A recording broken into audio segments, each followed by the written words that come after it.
everyone, Maya here from MaiStoryBook, and welcome back to today's interactive read aloud. Today we have part 2 of our story, Courage Takes Practice. If you haven't seen part 1 yet with chapters 1 and 2, it's linked down below in the description. Go ahead and check it out so that you can see what's going on with our character, Olivia. Otherwise, my friends, we're going to go ahead and jump right back into our story, starting with chapter 3. But before we begin, let's do a quick recap, a quick review of what has happened. All right, we have a character named Olivia, and do you remember where she moved from? Ecuador, and she's now living in North Carolina, and she's having a little bit of a hard time with her classmates, right? What happened? She has these 2 classmates, Miles and Madison, who were really kind to her and asked for her help to draw some posters because she's a really good artist. But then after they were done with her posters and they didn't need her anymore, they started being really mean and not talking to her. So Olivia's trying to figure out what to do and if she should talk to her teacher about helping her out. So we're going to start with chapter 3. Before that, let's go ahead and look at our colors again. Remember, we said color theory means that colors make you feel certain emotions. Yellow can be happy. Blue can be sad, red can be angry, green can be hopeful, purple's creativity, and orange can mean alert and paying attention. All right, so we're on chapter 3, and it's titled Keep Trying. So it seems like Olivia's not going to give up on trying to make some new friends and having a good time at school. After lunch the next day, Olivia's sitting in her seat in science class when Miles and Madison walk up to her. She's surprised and happy and scared. What do they want? Why is she feeling all those different emotions? Surprised, happy, and scared. Maybe happy that they're talking to her again, but kind of scared because she's not sure if they'll be nice or mean. Madison flicks her hair over her shoulder. Hi, Olivia, she says. How are you? Did you hear about the science fair next week? We're hoping you could help us with a few banners for the entrance to the auditorium. You'd be doing us a huge favor, Miles chimed in, shoving his hands in his pockets, because no one can draw letters as well as you. Olivia is so flattered, she agrees to help make the banners. Of course, anything for science. So it sounds like they're talking to her because they need her help again. And Olivia wants to, though, because she loves science. Olivia and several classmates meet in the gym to make banners. Mr. Miller and a troop of volunteers are also there to help set up the fair. Olivia's heart bursts with relief when Miles and Madison show up to help her paint. Oh, so they're going to help her make the science fair banner, so that's pretty nice. Over the weekend, while shopping with her parents, Olivia asks if she can buy blank sketchbooks for her friends at school. Sure, says Mom, excited to hear that Olivia's friendships are growing. Because remember, last time they talked about friends, Olivia was really sad. But now, I see lots of yellow, so Olivia's feeling happier. And can I invite them over for dinner? Olivia asks. Absolutely, Mom says with a smile. Olivia spends all night personalizing the sketchbooks with Miles and Madison's names. Olivia knows the color yellow represents joy, so she paints their names in the happiest yellow she can find. Miles, Madison. So she's making some new sketchbooks for her friends. That's nice, my friends. What do you think Miles and Madison are going to say? Well, I'm seeing her here. She's looking really happy with her sketchbooks, but what do you notice about Miles and Madison? How do they feel about it? They don't look too happy or nice about it. The next day, Olivia finds Miles and Madison by their lockers and proudly presents their personalized sketchbooks. I made these for you both. I hope you like them. Thanks, they will say in a funny way as if they feel uncomfortable. Their eyes shift back and forth, never landing on Olivia, and then they stare at each other and curl their lips as a clear sign that Olivia is not welcome. How do you think that's going to make Olivia feel? I see lots of blue here. Blue is a sad feeling. Olivia walks away confused again. Olivia realizes she forgot to ask Miles and Madison to dinner. Who knows, maybe a good Latin American meal will make them like me again? She quickly spins around and walks back to the lockers, and she overhears them talking. That Sonia Dumbo girl is too much, chuckles Miles. Yeah, like making some posters at school does not make us friends, says Madison, throwing a personalized sketchbook on the floor. And with a thud of the sketchbooks hitting the floor, they spot Olivia. Well, they're saying some really mean things. Sonia Dumbo and throwing her gifts on the floor, my friends. That's not how friends act. If they were nice people, what would they do instead? Say thank you, try to be Olivia's friend and make her feel welcome. It is obvious that she has heard their mean words, and Olivia can feel her face turning beet red. She feels almost sick to her stomach. She is totally, completely embarrassed. Devastated, Olivia runs to Mr. Miller's art class and hides in the photography darkroom. The red safety light is the only thing keeping her from a total blackout. So she's in the dark and she's feeling very very sad. Chapter 4, Courage Takes Practice. So this one's all red. So she's feeling not that happy, right? Kind of angry.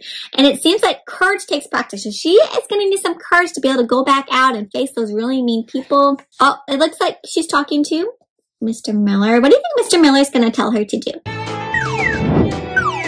Let's see what advice he gives her. Mr. Miller comes in, having only seen a flash of color and curls whiz past his office door, and they talk. Wiping away her tears, Olivia tells Mr. Miller about how Miles and Madison are treating her. What you are describing is bullying, says Mr. Miller. But they aren't hitting me or threatening me or anything. I'm not sure what they are doing. I just know it hurts. So she's like, she thought bullying was when people hit each other or try to make her feel unsafe. But bullying, my friends, can just be saying mean words and making someone feel really sad. You don't have to hurt them physically. Bullying comes in many forms, says Mr. Miller. Making anyone feel used or small or invisible is bullying. It seems they have showed their true colors to us both. They could be green with envy because they aren't as creative as you. How do you want to handle it? Olivia takes a moment to think. I can make it through the rest of the day. I will tell my parents tonight. Brave Olivia, says Mr. Miller. So instead of telling her what to do, though, he's trying to help her figure out for herself what she wants to do. And she's going to make it through the day and then talk to her parents. It's a good idea, my friends. When you're having big feelings or something's hard, talking to our parents or an adult you really trust is a good idea. Olivia comes home after school still feeling sad, so her mom made Olivia's favorite dessert, tres leches cake, in the hopes of cheering her up. But it doesn't help. Is there something, a food that you like to eat, my friends, that usually cheers you up? Well, that sounds delicious. Olivia thinks talking about what is going on will make her feel better, so she tells her parents everything. That can usually help, my friends, when you're feeling bad. Talking can usually help. Dad looks at Olivia with warmth in his eyes. Our hope is that people appreciate you for that great big heart you have, he says. Not just for the beautiful banners you can paint, only to be made fun of afterwards. You are an incredible artist, but you're also a whole person.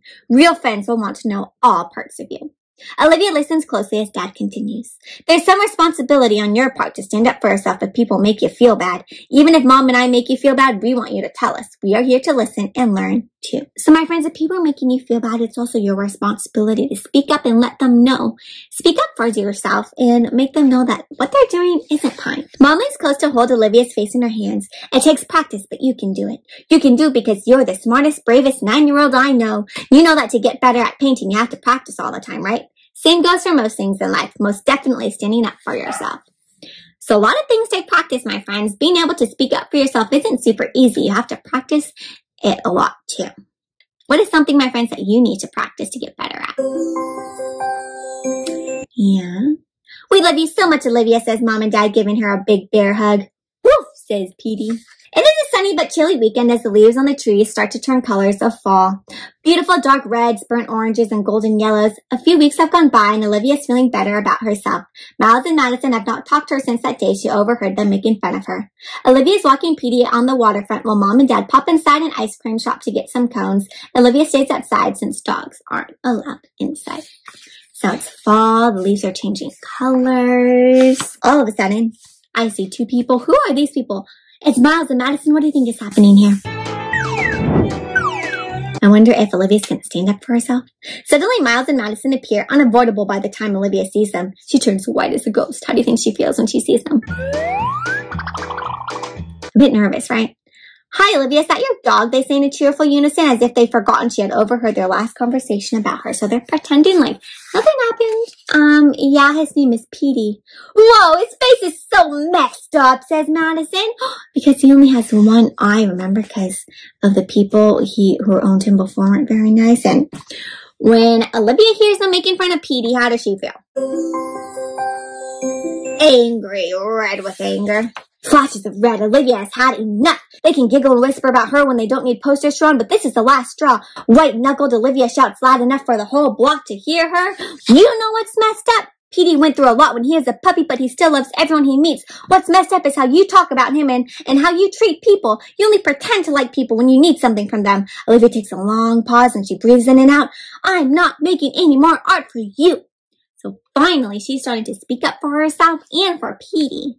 Miles and Madison roll their eyes and scoff. Madison mutters, fine, not worth our time, under her breath as they turn and walk away. So they're just like, ugh, whatever. But Olivia knows that bullies hardly ever apologize, and that's not what she was hoping for anyways. She could tell them how they are mean until her face was blue, but she would rather put her energy towards school, art, and her family. So even though she told them how she was feeling, that didn't fix it, right? They aren't all of a sudden friends. They're still going to be bullies. But what's different is that now Olivia feels better about herself, right? She doesn't feel small. She feels big and strong because she stood up for herself. Olivia is proud of herself after confronting her first ever bullies, but she still feels sad. Petey can sense this, and he pulls her down on a creaky wooden walkway to her favorite spot out in the water where she can see the turtles swimming. Her parents catch up to them with an ice cream cone filled with her favorite flavor, pistachio, because it's green. Ooh, what's your favorite flavor ice cream, my friends? We just heard you stood up for Petey and yourself, says Mom. We're very proud of you, smiles Dad. We love you, kiddo. They both beam in unison, and they all hug as the sun sets on the water. Lots of yellows, right? Because they're happy now. She's feeling better about herself. A month has passed, and neither Miles nor Madison has said a word to Olivia since that day at the ice cream shop.